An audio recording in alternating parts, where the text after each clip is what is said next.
Jadi dia datang dari langit ketujuh. Itu kan pakai cincin. Cincin itu kepalanya manusia.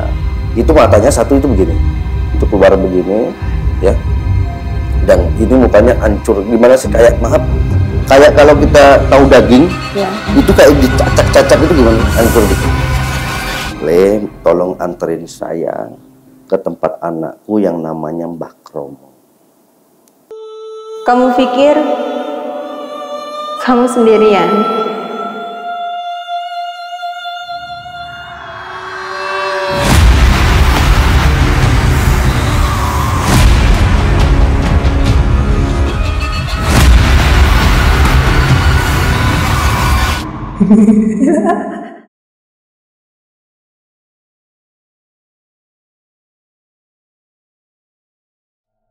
Pencinta misteri, di Michi Diary episode kali ini sudah kedatangan satu orang narasumber. Dia adalah seorang laki-laki yang mempunyai kisah yang sangat menakutkan. Langsung saja, ini dia, Pak Ji. Selamat datang di studio saya, Pak Ji. Ya. Saya dengar katanya Pak Ji punya cerita yang sangat menakutkan. Bisa tolong diceritakan dan dibagikan di sini, Pak Ji? Bisa. Nah, sebelumnya saya mau cerita dari awal. Apa yang mau saya ceritakan ini, yang menurut saya sendiri sangat ngeri, ya. Gitu. Kejadian itu pada tahun 2000-an, 2003 kalau nggak salah, 2003. Di saat itu usia saya masih 13 tahun, 14 tahun mungkin. Di situ. Nah, setelah, karena maaf saya memeluk agama Islam di situ, jadi saya mau sholat maghrib. Karena saya asal itu dari Lampung Tengah, tepatnya itu tadi di Kecamatan Bangunrejo, kampungnya Sinar Seputih, Dusun 3. Itu sangat kampung, sangat sepi, pelosok maksudnya. Dari keramaian, dari kota itu sangat jauh. Gitu. Jadi maafnya ngomong, kalau kita mau ke belanja sesuatu itu sangat jauh sekali. Gitu. Nah, pada tahun 2023 itu tadi, jam 5:30. Oke. Nggak apa-apa, nanti dipotong. 2003, pada tahun 2003 itu jam 5:30 maghrib, ya. Cuaca saat itu sedang gerimis, Ibu. Sedang gerimis, saya mau ke masjid dengan berjalan kaki. Kalau jalan kaki itu kurang lebih 15 menit dari rumah. Gitu. Nah, tempat masjid itu sendiri, Bu, itu depannya itu jurang. Jurang yang sangat angker sekali, karena banyak sesuatu kejadian-kejadian yang aneh itu. Samping jurang tersebut itu adalah sekolahan yang sudah sangat tua. Di situ. Jadi masjid itu tadi letaknya di depan jurang, di belakang masjid itu adalah makam. Nah, di samping jurang itu adalah sekolahan. Jadi untuk lingkungan ataupun tetangga itu nggak ada. Karena kalau kita mau ketemu rumah itu ya 15 setengah kiloan itu baru ketemu rumah. Gitu.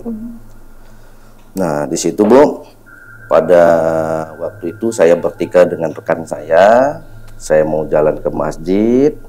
Saya dipanggil oleh sosok laki-laki tua, ya, yang ketika saya lihat dari jauh itu ya masih manusia, kepala manusia kan gitu. Manggil itu dengan melambaikan tangan. Karena kalau manggil itu jaraknya, Bu, manggil saya itu bukan dekat, tapi seolah-olah kayak dekat gitu. Jadi ada 40 meteran lah, 40 meteran gitu. Saya dipanggil, katanya begini aja, saya dipanggil begini pakai tangan seperti ini. Setelah itu, karena kawan saya itu saya panggil, aku dipanggil sama orang gitu. Itu kawan saya nggak dengar, jalan aja ke masjid. Masuk Tapi karena orang itu tadi saya dipanggil, ya akhirnya saya nyamperin dong. Saya samperin dia. Nah, itu tuh saya sadar kalau saya itu di jurang. Saya sadar. Nah, orang tua tersebut itu badannya itu ular, Bu. Badannya Badan ular. ular. Tapi kepalanya itu manusia. Kepalanya manusia. Kepala manusia. Nah, seketika dia bilang mengucapkan, tapi dia berkomunikasi dengan saya itu pakai bahasa Jawa. Intinya dia itu minta tolong sebenarnya. Intinya dia minta tolong dan akan memberikan sesuatu kepada saya. Nah, orang tua tersebut itu dikatakan danyangnya ya, danyangnya kampung tersebut. Di situ dia assalamualaikum, saya jawab waalaikumsalam. Mbah dari mana? Kan begitu saya nanya. Dia jawab, saya dari langit. Dia pakai bahasa Jawa ya, Bu? Iya. Aku teko langit ke pitu, kata dia. Pitu itu 7 ya? 7. Oh ya. Jadi dia datang dari langit ke 7. Di situ. Saya datang ke sini, aku datang aku datang ke sini arep ngilii anakku, kata dia. Mau ngelihat anaknya, saya pun nggak tahu anak dia itu siapa. Yang jelas nggak lama kemudian dia itu tadi jadi manusia yang utuh.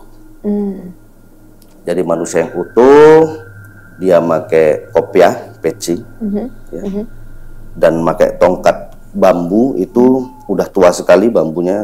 Dia bungkuk karena kecil banget, postur tubuhnya itu kecil. Oh. Orangnya itu. Gak tinggi. Nggak tinggi. Sama kamu waktu itu tinggian siapa? Tinggi saya.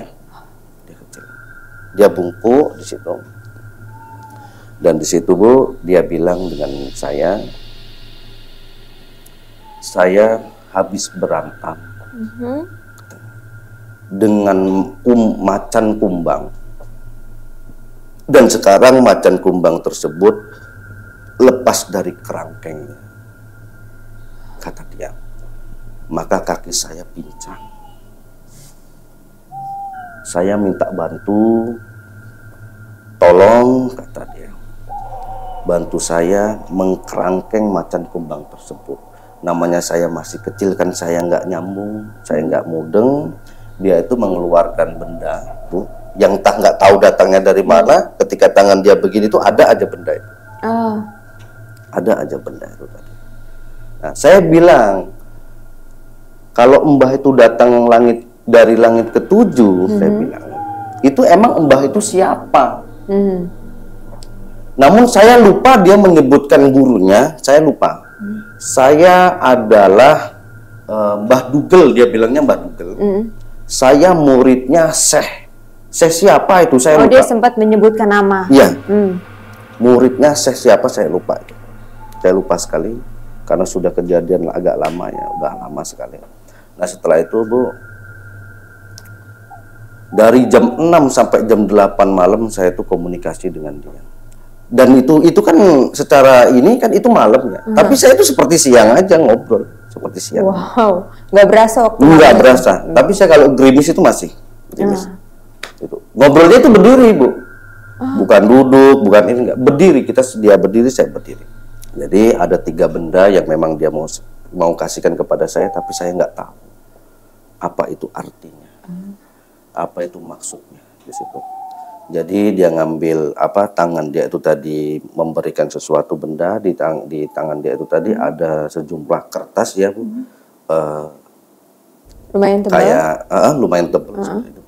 Itu ketika dibuka dengan dia, itu tulisannya Arab semua, ya. Tapi, Bu, itu ada macan, gambarnya, itu ada ular di situ. Nah, di kertas tersebut itu tebal, Bu, tapi dibuka sama dia, dibuka. Itu tulisannya Arab semua, tapi nggak ada nggak ada harokatnya. Jadi kayak huruf gundul. Iya, huruf gundul. Saya suruh baca itu, tapi kan saya nggak tahu, Bu. Kayak mana itu bacanya. Sedangkan saya itu ya maafnya ngomong ya dulu saya nggak paham dengan bacaan yang seperti itu kan gitu, hanya ngaji biasa gitu. Nah setelah itu tolong artikan ini, kamu paham tidak? Le kata dia ngomong Jawa ya Bu. Le tolong boco ini. Engko lek kue iso boco iki enek sesuatu sing arep tak kekne, kata dia. Bahasanya seperti ini, Le tolong baca ini. Nanti kalau kamu bisa baca ini ada sesuatu yang mau saya kasihkan ke kamu. Di situ. Dan yang aneh juga Bu, dia itu kan pakai cincin. Cincin itu kepalanya manusia. Kepala manusia itu tadi itu kayak senyum, kayak goyang-goyang ngobrol sama saya itu. Tapi nggak takut saya. Ya, karena saya tidak bisa mengartikan itu sehingga sesuatu tadi hilang. Hilang dengan sendirinya di tangan dia. Maaf Bah, saya bilang saya nggak bisa bacanya. Saya nggak bisa bacanya. Ya sudah, kata dia, kalau memang kamu nggak bisa baca, ya wis, angger kowe nggak iso bocone, ya kan?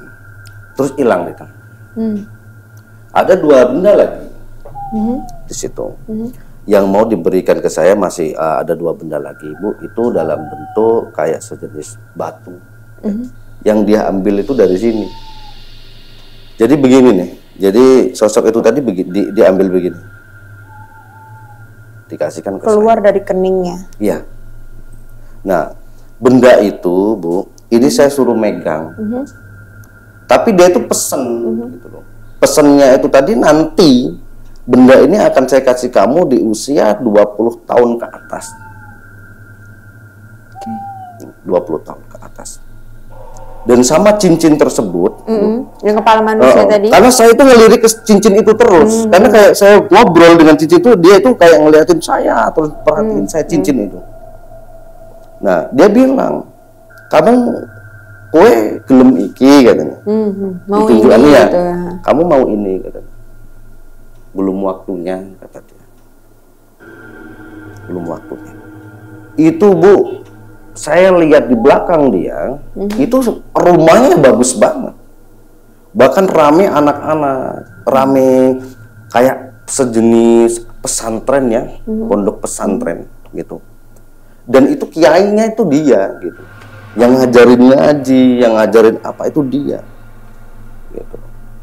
Yang ngajarin ngaji, baca Al-Qur'an sampai dia mengatakan ya kalau 30 juz dalam Al-Qur'an itu saya di luar kepala. Berarti dia ketuanya lah. Iya, di situ.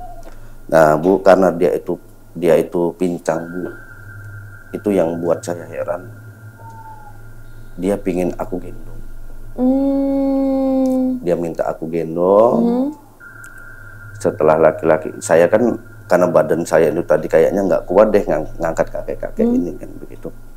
Le, kata dia, sambil dia agak keluar kan gitu, air mata dia itu. Le, tolong aku, kakiku ini pincang, tolong gotong aku, kata dia, angkat aku. Nah, saya sempat berpikir, tapi karena memang dia minta bantuan, ya saya angkat dong, Bu. Itu Bu, saya kayak nggak ngangkat orang, Bu.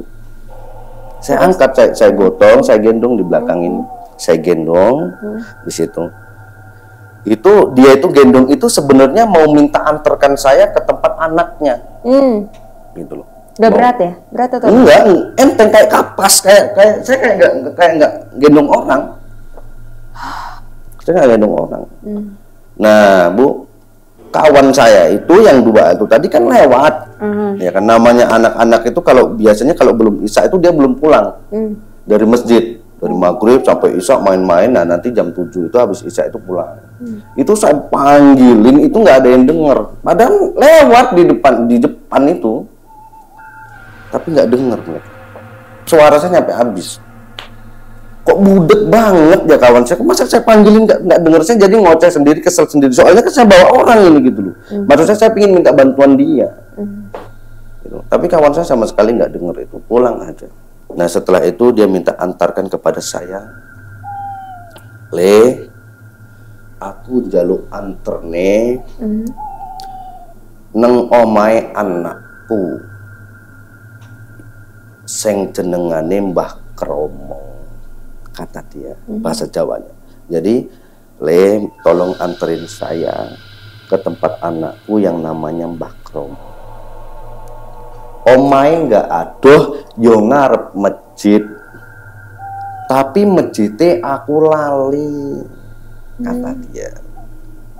Nah, dengan secara tidak sadar, saya itu tadi jalan, Bu. Tapi perasaan saya ini, Bu, saya ini dilihat orang, tapi nggak ada yang tahu. Saya gendong aja orang. Saya fokus gitu loh, bahwa dia tuh saya gendong. Saya gendong. Itu menujunya kemana coba, Bu? Ibu pengen tahu nggak saya itu kemana? Kemana itu tujuannya? Yang anak dia itu ya di makam juga, Ibu. Jadi dibawa ke makam? Iya. Jadi masjid itu pun yang dia bicarakan, tempat anaknya itu ada masjid besar. Ada masjid? Ada. Kebenar. Itu kalau di kampung itu kan ada namanya jalan itu ada yang nanjak, ada yang menurun ya. Oke. Itu masjidnya itu kayak di lereng gitu. Tapi bawahnya itu ada apa namanya? Kayak kalau kata orang tua itu dulu ngomongnya endas rawa. Ada rawa. Oh. Jadi ada kayak apa kalau ini tempat mandi itu sumur tua. Nah, sumur tua itu, Bu. Tapi saya nganterkan kakek itu ke tempat itu tuh saya tahu kalau saya itu ke makam. Oh, masih sadar. Masih sadar ke makam. Gitu loh. Tapi ini maaf, saya itu nggak ngeh ya, Bu ya. Kalau kakek itu makhluk halus. Saya masih nggak paham. Walaupun sudah dikasih lihat badannya tuh. Iya, saya nggak paham. Saya nggak ngeh, maksudnya saya nggak sadar kalau ini, saya ini ketemu makhluk halus loh. Gitu. Saya ke makam tersebut pun saya itu nggak sadar kalau ini saya ini dibawa dengan makhluk halus atau seperti apa. Saya nggak itu. Intinya saya itu bantu orang untuk ketemu anaknya di situ. Nah, saya antarkan dia jalan. Terima kasih Le, matur suwun Le. Ya wis. Engko lek umurmu wis 20 tahun. Engko Mbah marani kowe. Kata dia. Aku tak ngone anakku diki. Kata dia. Nah, setelah itu, Bu, dia jalan. Hilang. Orang itu hilang. Saya masih belum sadar. Maksudnya saya itu masih nggak sadar kalau saya itu ketemu makhluk halus. Saya ini keluar dari tempat itu tersebut. Saya jalan ke masjid. Saya jalan kaki, ya kan? Karena saya tuh ngerasa kok badan saya capek banget. Mampirlah saya ke warung. Mampir saya ke warung, saya beli minuman. Saya tanya sama masyarakat tersebut.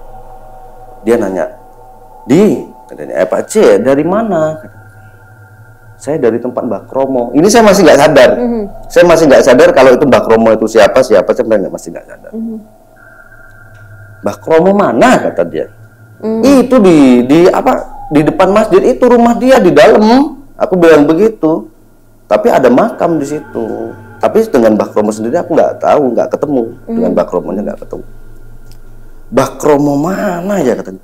Kayaknya nggak ada yang namanya Mbah Kromo di sini, kata dia kan. Jadi warga berusaha buat menyadarkan kamu. Aku bilang, Mbak, jadi begini Mbak, kataku. Jadi ada orang tua minta tolong sama saya. Karena dia itu pincang, saya antarkan, saya gendong ke tempat Mbah Kromo itu. Mbah Kromo. Nah, jadi orang warung tersebut karena dia itu pribumi di situ, tanyalah sama orang-orang, manggil orang-orang, Pak sini Pak. Emang di depan masjid itu ada yang namanya Mbah Kromo? Gitu. Mbah Kromo itu nggak ada loh, gitu. Rumahnya nggak ada di situ. Tapi setahu saya ada sesepuh, itu usia 80 tahun, itu dia bilang, dia pegang saya gini. Dia pegang ini saya ya di belakang gitu. Pundak. Mbah Kromo itu ada, kata dia. Tapi meninggalnya itu tahun 1900 berapa 30 berapa gitu. Jadi sudah lama meninggal. Sudah lama meninggal. Baru sadar. Baru sadar. Jadi saya didoakan dengan orang tua itu, ya kan, saya didoakan, baru sadar. Emang kamu dari mana? Baru saya cerita, seingat saya tadi maghrib itu mau sholat, Pak. Aduh, kata dia. Tapi bukan sholat, malah belok. Malah belok. Suruh nganterkan kakek itu tadi ke makam anaknya, ke tempat anaknya. Disitulah saya, Bu, saya diantarkan sama yang punya warung itu ke rumah. Seminggu saya demam, menggigil, panas dingin, saya nggak ada daya. Itu yang benar-benar sakitnya itu bukan kayak demam biasa. Karena bayangan saya itu, Bu, udah, pikiran saya udah kemana-mana. Apa yang kamu pikirkan? Ketakutan. Ketika saya tahu kalau saya itu ketemu makhluk halus. Dan saya menggendong makhluk halus, saya berkomunikasi dengan makhluk halus. Yaitu ternyata danyang jurang tersebut. Dan masyarakat di situ pun mengakui bahwa memang ada. Jadi ya maafnya ngomong, kalau ibu nanti bisa main ya ke kampung saya, ibu tanya pun semua orang mengakui kalau di situ memang angker sekali. Pernah nggak dia tuh hadir lagi setelah pertemuan kamu yang melalui mimpi sih pernah. Mimpi. Tidak jauh dari kejadian itu atau saat kamu sakit? Setelah itu tadi yang 20 tahun tadi. Oh, apa mimpinya? Dia datang di situ. Dia mengatakan kepada saya seperti ini. Jadi ini tapi berhubungan dengan ilmu gitu ya. Apa yang kamu mau, katanya. Oh, ditanya. Ditanya. Jadi datang di dalam mimpi itu bertanya seperti ini. Ilmu opo sing arep mok golek, kata dia. Ilmu opo sing arep mau jumuk, kata dia. Aku cuma bilang, saya pingin ilmu itu yang seucap bisa nyata gitu. Jadi ucapan saya itu bisa kenyataan. Saya pingin seperti itu di waktu itu. Ya, neng tahun iki, kata dia, nanti kamu dapat jumuk ilmu itu, kata dia.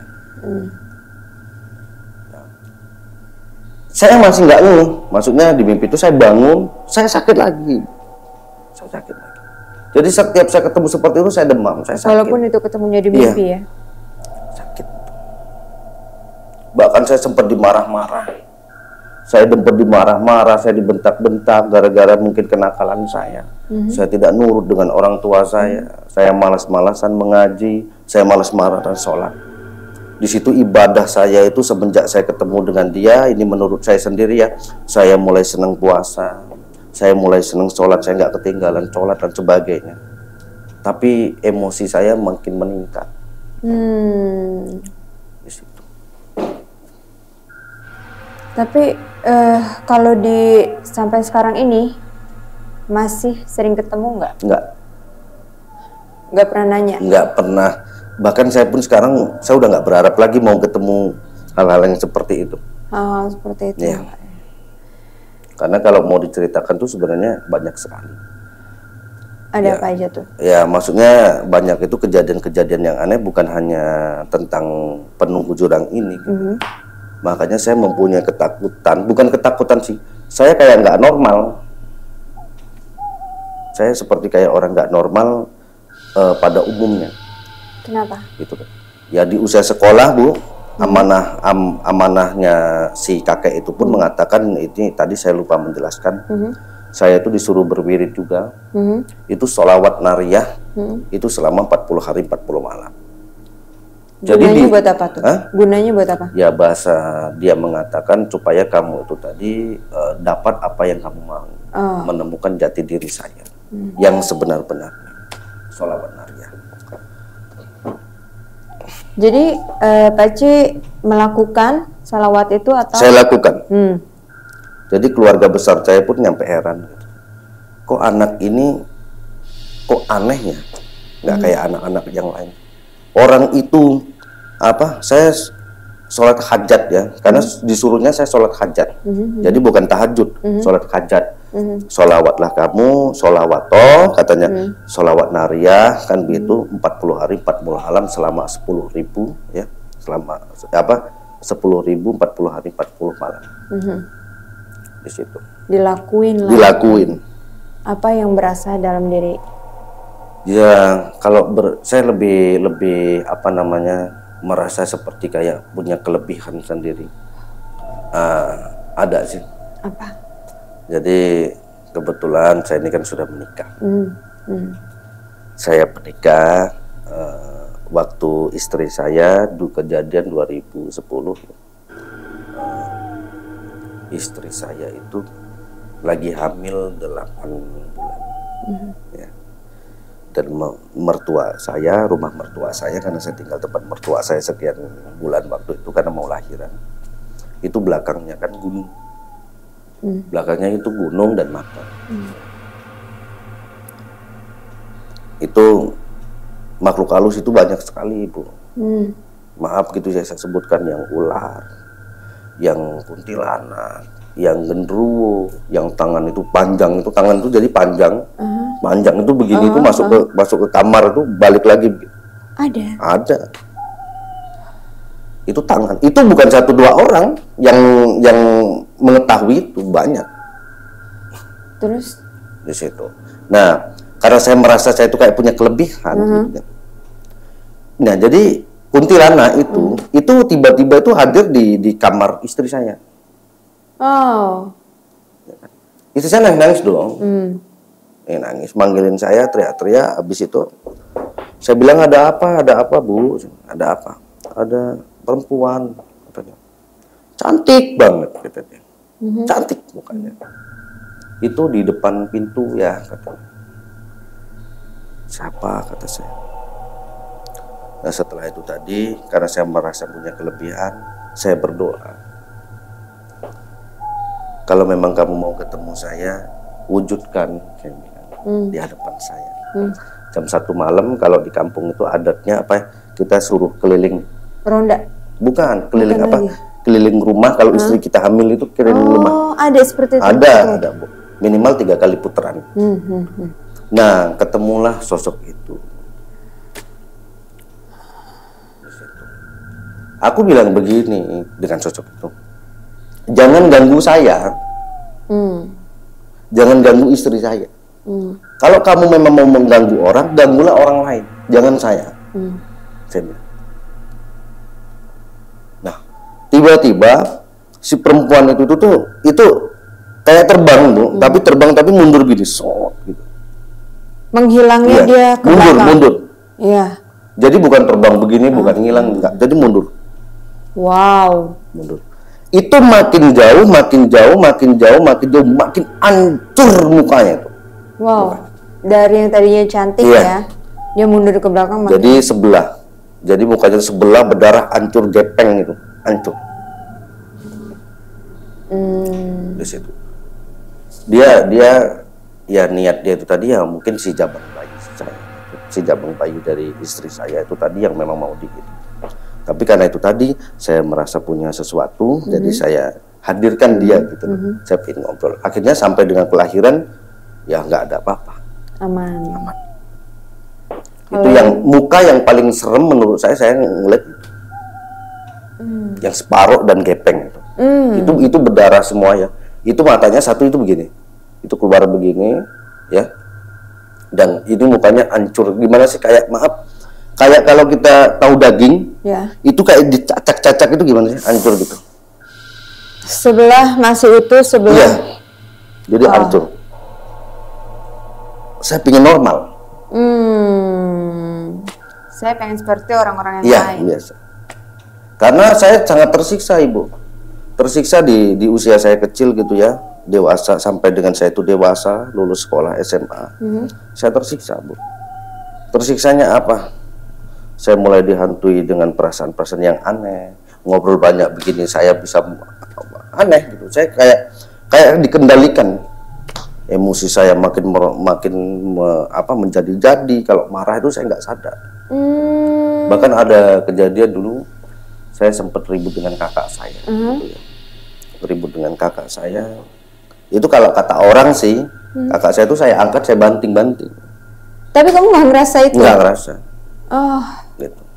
Terus itu tenaga dari mana? Nah itulah yang membuat saya kacau gitu. Artinya kacau itu saya kayak nggak sadar, kayak bukan orang, kayak bukan manusia gitu. Benar-benar pengen melepas. Iya. Tapi itu semua kejadiannya ada hubungan dengan si Mbak ada, tadi? Oh. masih ada. Masih itu bertahap. Jadi bukan acak-acak, jadi bertahap. Jadi kalau dikatakan itu bertambah. Ya. Jadi kalau dikatakan itu mungkin step by step proses saya ketemu Bapak itu sehingga saya sampai menemukan sesuatu hal yang menurut saya itu baik menurut saya. Barang-barang yang jadi mau dititipin akhirnya dikasihkan nggak? Kalau yang barang itu dia tidak berikan, tapi kan dia kan tadi menyampaikan kepada saya apa yang kamu mau katanya. Maksudnya ada barang lagi nggak yang dikasih? Nggak ada ya. Enggak. Dan kamu juga nggak minta barang apapun itu? Tidak. Gimana cara kamu ngelepasin dari si Mbah? Sesuatu kekuatan. Ya mungkin kalau saya cerita tentang seperti ini, ada yang meyakini, ada yang tidak, ya kan begitu. Sudut pandang orang tersebut. Jadi sesuatu kekuatan yang memang saya pingin lepas. Saya pingin lepas, saya tidak pingin mau berhubungan dengan sesuatu hal yang seperti itu. Saya pingin lebih sempurna lagi jadi manusia. Ya. Itu ya benar-benar menghancurkan pengaruh kendali jin, bahkan setan dan iblis yang berusaha menguasai diri saya. Itu yang bikin kamu lepas. Ya. Padahal kan itu menguntungkan ya buat kamu bisa menjaga. Oh bahkan malah tidak. Kata siapa Bu menguntungkan? Loh kan dia bisa menemani kamu, menjaga kamu, malah enggak ya? Kalau mungkin bagi salah satu orang mungkin ada yang menguntungkan. Tapi kalau saya sendiri itu enggak. Justru banyak orang yang pengen berguru dan pengen ketemu sama hal-hal seperti itu. Jadi menurut kamu itu salah ya? Salah. Nggak bagus. Karena begini Bu. Sesungguhnya itu kenapa kok saya tidak mau gitu seperti itu. Itu orang itu nggak sadar gitu loh. Maksudnya dirinya itu tadi bisa dikuasai dengan kekuatan gaibnya.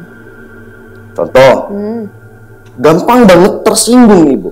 Oh, amarahnya. Iya, gampang banget tersinggung, gampang banget marah gitu ya. Gelisah di situ, tidak tenang di situ. Ada masalah sedikit udah panik di situ. Jadi nggak enak, nggak nyaman gitu. Tapi saat ini udah nggak seperti itu. Alhamdulillah sekarang sudah terlepas. Sudah terlepas. Nah makanya hal seperti itu tuh nggak baik ya. Iya. Buat teman-teman yang ingin banget ditemenin dengan sesuatu, ingin punya sesuatu. Makanya saya heran gitu Bu. Ya, kok orang pingin masuk ke dunia itu, sedangkan saya lari. Gitu. Saya lari. Bahkan saya pingin tanya, manfaat apa? Ketika dia tadi mempelajari ataupun itu apa sih manfaat bagi dia? Abang bisa sharing ke teman-teman untuk jangan terlalu bisa silakan saya sharing. Jadi ini lebih ke apa namanya, masukan gitu ya, ataupun saran. Manusia itu, kalau kita manusia, pakailah ilmu manusia. Gak usah dilebih-lebihkan ya. Karena ilmu manusia itu tadi yang paling sempurna. Karena makhluk yang paling sempurna diciptakan oleh Yang Maha Kuasa Allah Subhanahu wa taala itu tadi adalah manusia. Artinya kekuatan ataupun ilmu manusia tadi lebih sempurna daripada makhluk lain. Nah, pertanyaannya, ilmu manusia itu letaknya di mana? Adalah akal. Di situ. Adalah akal. Makanya kalau manusia ya pakai ilmu manusia, yaitu akal pikiran yang nyata. Jangan berandai-andai, jangan berhalusinasi, ya. Jangan berimajinasi yang terlalu tinggi. Jadi karena akal pikiran ini tadilah yang bisa menjadikan keutuhan manusia tadi sempurna. Karena kalau kekuatan-kekuatan seperti itu tadi bisa menutup akal pikiran sehingga dia lebih mendahulukan keinginan hati atau nafsu. Nggak bagus intinya, Nggak bagus. ya, buat diri sendiri juga. Nggak bagus. Terima kasih ya Pak Ci. Ya, sama-sama, sudah mau Ibu. bercerita tentang pengalamannya yang sangat luar biasa, yang nggak semua orang bisa dapetin. Ya. Terima kasih sudah mau datang ke studio saya. Ya, sama-sama. Pencinta misteri, sampai di sini dulu Michi Diary episode kali ini. Sampai jumpa di Michi Diary episode yang lain. Terima kasih ya. Sama-sama, Bro.